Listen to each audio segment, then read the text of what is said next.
All right, good morning. Here it is. This is from a father. He says, when my daughter Kelly said her bedtime prayers, she would bless every family member, which led into blessing every friend, which led into blessing every family member, every friend, and every animal, current and past. And so this went on for weeks, and after we'd finished the nightly prayer, Kelly would also say, and all girls. So this just became part of her nightly routine to include this closing, and all girls. And so my curiosity got the best of me, the father says, and so I asked her, Kelly, why do you always add the part about all girls? And her response was, because everybody always finishes their prayer by saying, all men. Yeah. It's cute. It's cute. Okay, so today is one of those days when I'm not going to talk about the topic in the program. I started working on that, and after several hours had a blank page. So it's like, okay, this is clearly not the time to talk about this. What am I supposed to talk about? And up comes something else. So this is good. So in the science of mind, we believe that the science of mind is a path to God. Clearly, it is not the only path to God. I think there are as many paths to God as there are people on the face of the planet, because no two people practice or approach God or divinity in the exact same way. People often say to me, well, why do you think there are so many paths to God? And I say, well, because we're all different, but I think really there are so many paths to God because God's the only place to go.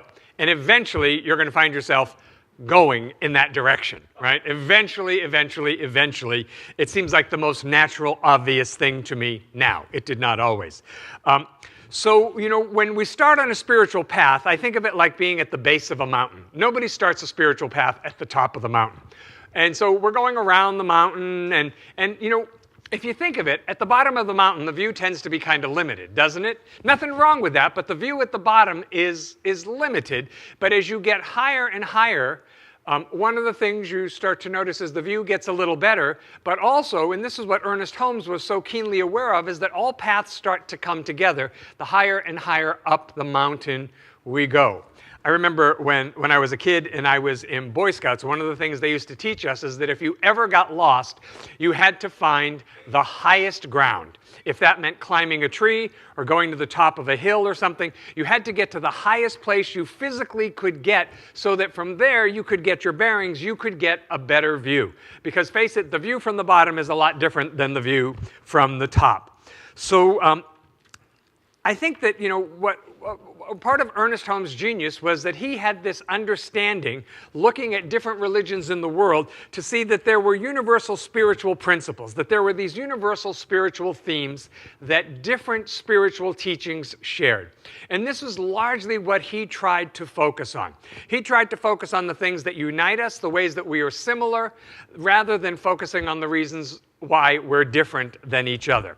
One of the things he used to say is, I want to be for something and against nothing, which I think is a really, really powerful thing, to be for something and against nothing, because I think the tendency to be against is so easy, to just sort of fall into it and find, oh, I'm against this and that and them and him and her and on and on and on and on.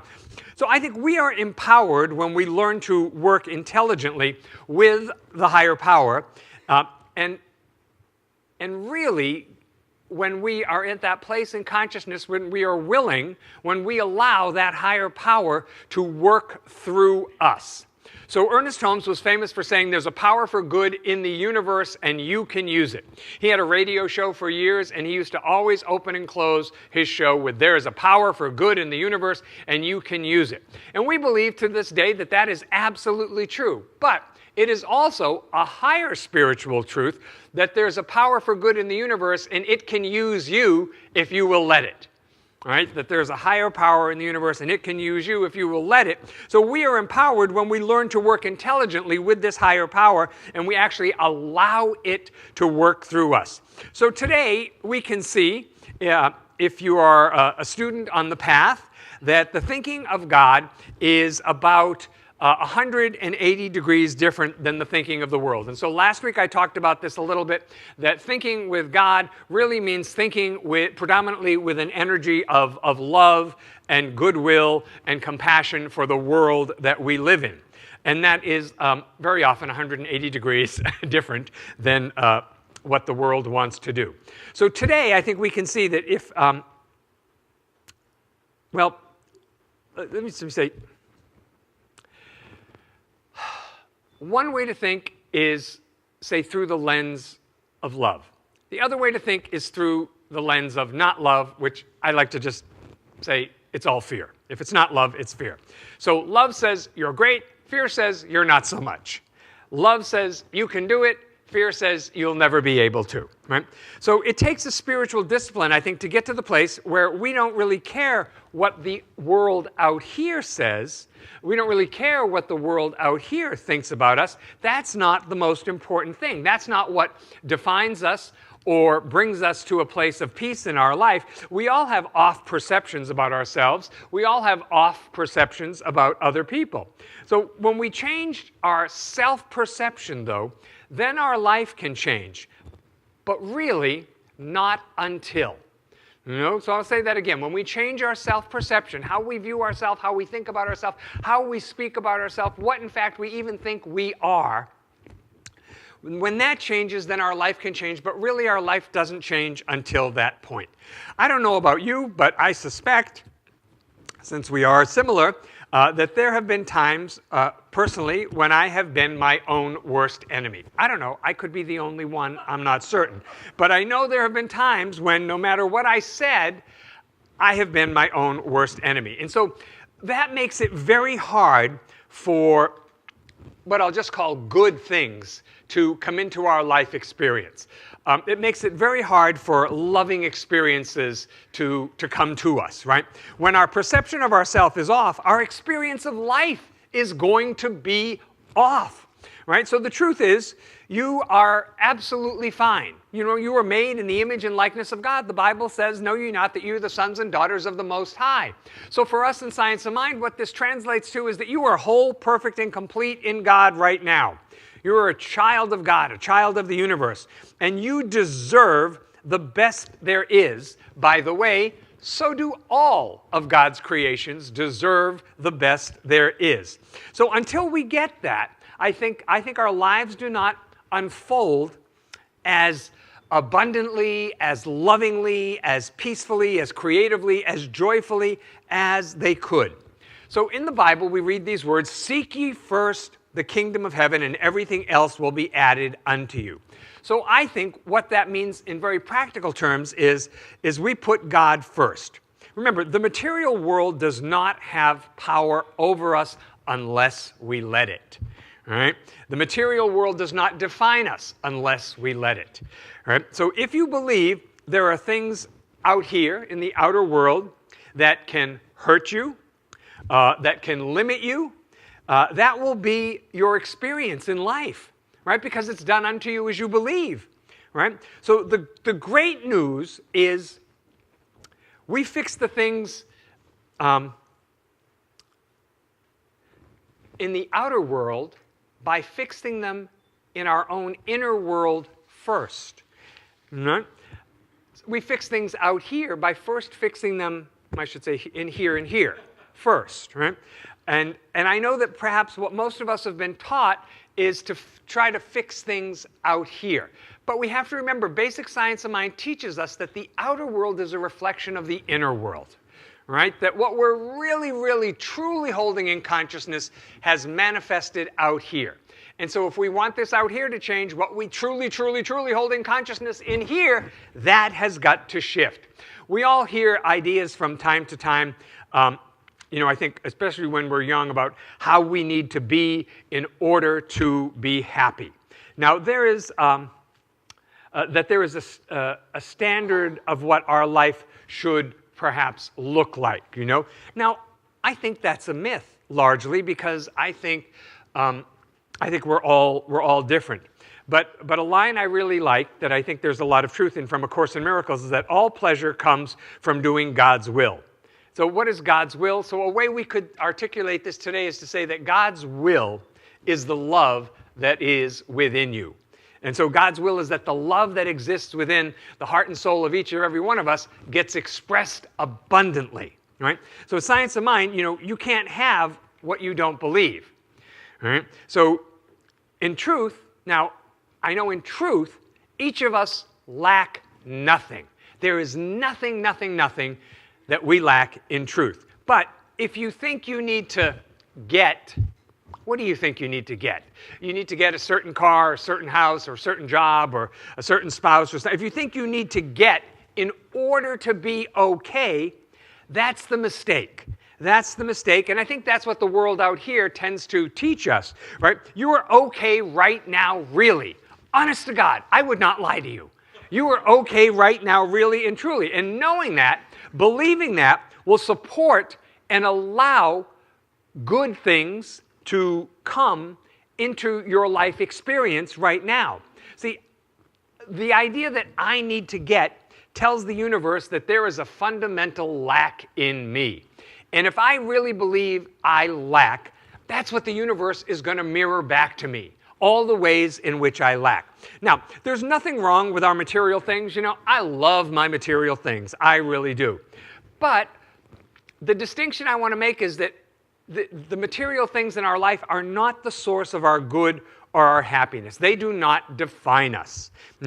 You've all heard me say, this is why you never see a U-Haul following a hearse. You don't take any of it with you. And people don't believe that. They think they really are going to take it with them. See, but I believe that we must never forget that who we are, we are a loving child of God, and that I am here to give of that wellspring of love that is inside of me into the world, so that the world and I can be healed in that process. See, basic cause and effect, basic karma, is you get only what you give out. And so the people who show up in our life are mirrors. And I know that's the hard part of science of mind. We like it when somebody we really like and love is a mirror. Oh, they're a mirror. They're just like me. I love them so much. We do not like it when somebody shows up as, I'll call it a smoky mirror. Yes, that's a good term, a smoky mirror. That if we attack and crucify other people, we will feel attacked and we will feel crucified. That's just the basic law of consciousness. So the error belief that it is spiritual to be anything less than thriving in every area of your life, that somehow there is spirituality in struggling, or somehow there's spirituality in poverty, I think that's an error belief, that means that I just think it's off thinking. It doesn't matter where it came from. It's off, it's wrong. That there's nothing spiritual, there's nothing inherently spiritual about struggle in any area of our life. When we serve God, I think we're plugged into the very principle of life itself. And that principle is a principle of love, it's a principle of joy, it's a principle of creativity, it's a principle of abundance. God, I have to say to people all the time, that because people love to say to me, or I don't know if they love to say to me, but they often say to me, well, I think God must not want me to have blah, blah, blah, the job I want, or blah, blah, blah. And it's like, look, God does not have a poverty consciousness. Really, God doesn't have a poverty consciousness. God is the principle of abundance itself. And in God, a good thing actually becomes better, right? And a better thing becomes great. That's the principle of God. So it's really important in science of mind. If I look at the world, if I watch the news, if I read the paper, it's very easy for my mind to just click over into this all fear, all the time kind of place, right? It's easy to register fear. So I have to know, though, that the principles of God that enable me to see the world I live in, enable me to see the world I live in with love. right? Because of the principles of God. If all I do is see the fear, then I think this is really important for us. If all I do is see the fear, then what I'm doing is I'm adding to that fear. My fear adds to the fear of everyone else, everyone else, everyone else. That's not helpful. See, I think anything can be lifted with enough love. Anything can be lifted with enough love. Why? Because God is love. So that's like saying anything can be lifted with enough God. And you either believe that God is bigger than what we fear in the world, or you don't. So if you don't, then take out your phones and make some notes, okay? But if you do, then we can continue on. See, because what we see with love can be changed. What we infuse continually with love can be changed. I mean, do you believe that? I believe that. I believe that if we put enough love into something, it can be made into something better, something different, something of a higher order. All right? So love comes from a spiritual level of mind that's beyond our human, mortal, everyday, ordinary mind. Love comes from a level beyond limitation. That's what it is, right? So it's where we embrace our life, our world, because when we embrace our life, when we embrace our world, then we can change our life and we can change our world. How are we going to do that? How am I going to embrace? By using whatever we do by using whatever it is we do in the world to serve God. That's it, right? So I want my acting to serve God. I want my writing to serve God. I want my cooking to serve God. I want my business to serve God. I want my music to serve God. I believe that makes you great at what you do. Right? Because you're saying to the universe, I want to use what I do for the absolute highest purpose, to touch lives in a way that is really significant. And, oh, by the way, I don't exactly know what that looks like, but I trust that God does. See, I believe that makes you great at what you do. To serve God is to serve this principle of the infinite, this principle of perfection itself, and that is actually already within each and every one of us, we teach. Right? So you cannot help but be empowered in what you do if your desire is to serve God. Right? And so I know not everybody is working right now. That does not mean that you cannot serve God with the energy of your life force. So you and I get from the universe what we believe, right? Everybody's good with that. We get from the universe what we believe, right? So now I think this is important.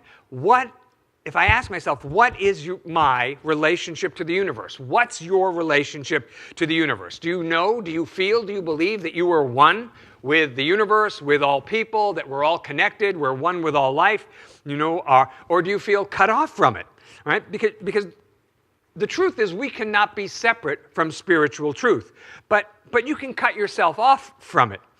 Because you and I were endowed with free will. We were given choice, so we can think along the lines that is not constructive, that is not empowering, that is not healing. We can think along the lines that is not loving, as long as we choose to do that. But as soon as we know something better, we do something better, right? So the universal laws they're not chaotic. And I say, well, where's the chaos? Well, in my life, it's right here.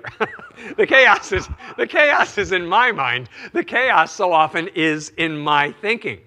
But we have to remember that we are a piece of the whole. And like a hologram, if you look at a piece, you can actually see the entirety. Right? So everyone comes into this earthly life, I believe, with a unique function. It's like God, Spirit. Before we arrive here, there is a unique curriculum in life that has our name all over it. And no two people's curriculum is exactly the same. So when the great spiritual masters that we have studied over time, what all these great spiritually evolved beings that are on the walls around our sanctuary, we have the exact same thing they have. I believe that that's true. Now, again, in us, it may be in some level of expression. It may even lie within us only as potential right now, but it doesn't mean it's there. The difference between us and these great spiritually evolved beings is they don't have the extra stuff. You know what I mean? What stuff? That conversation in their head about, I'm not good enough. I cannot imagine for a split second Jesus sitting with the disciples, they're having a latte at the Jerusalem Starbucks, and Jesus leans over, and John leans over and says, Jesus, how you doing today? He's, I'm just filled with thoughts of not enoughness, I mean, I just don't think that could happen. I just don't believe it, or like you say to Buddha, gee, Buddha, this is a big mission you have in life. And Buddha says, yeah, but who am I to do this? Who am I to take this on? See, they didn't have that extra stuff, that sort of negative conversation that so often comes up in our head. Remember, you call God in, I think, when you say, all right, I'm willing for Spirit to fill my mind. I'm willing for God to fill my heart. I'm willing for God to show me how to look at this situation differently. And everything, when you invoke the presence of God into your life, what we have to know is everything unlike that starts to come to the surface. Emma Curtis Hopkins, I think, was the first one to refer to this as chemicalization. Back in the mid to late 1800s. That when you start to say, all right, I want to be the light of the world, I want to be a place where love is lived and expressed fully, everything that is not the light and the light of the world in you is going to come up to the surface. You say, well, why? Why? I hate that because that's the process. That's what keeps you from being the light of the world. That's what keeps you from being this loving presence in life. Right? So everybody has infinite potential within them. I'm absolutely convinced that that is true. There is nobody who came to earth without incredible potential within them. And some people, so everybody has potential, and some people are extremely receptive to God. So what we surrender to God, there's that word, surrender. Remember, so when I say surrender, do not imply or put in your thinking, God's going to control me.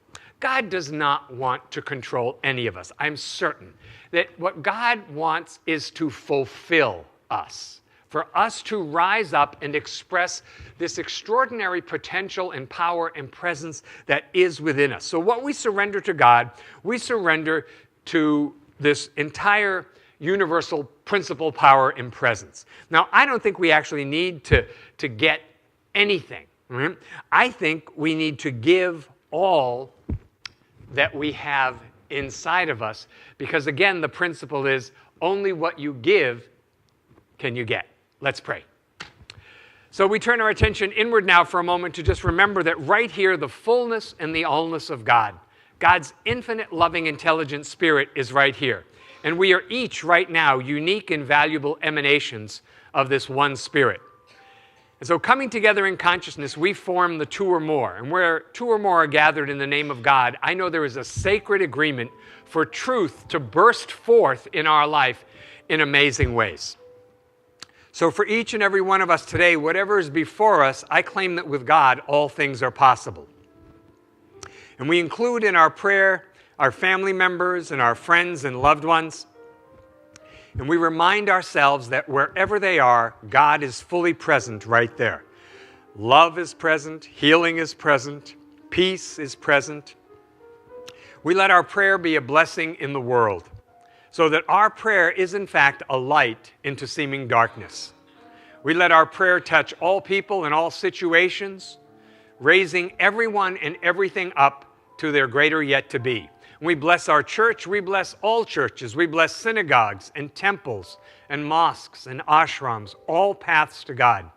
And I know we are blessed by being together, that everyone gets raised up. And so with a full heart, I give thanks that this is so. I release this word. I know it's done, and so it is. Together we all say, Amen.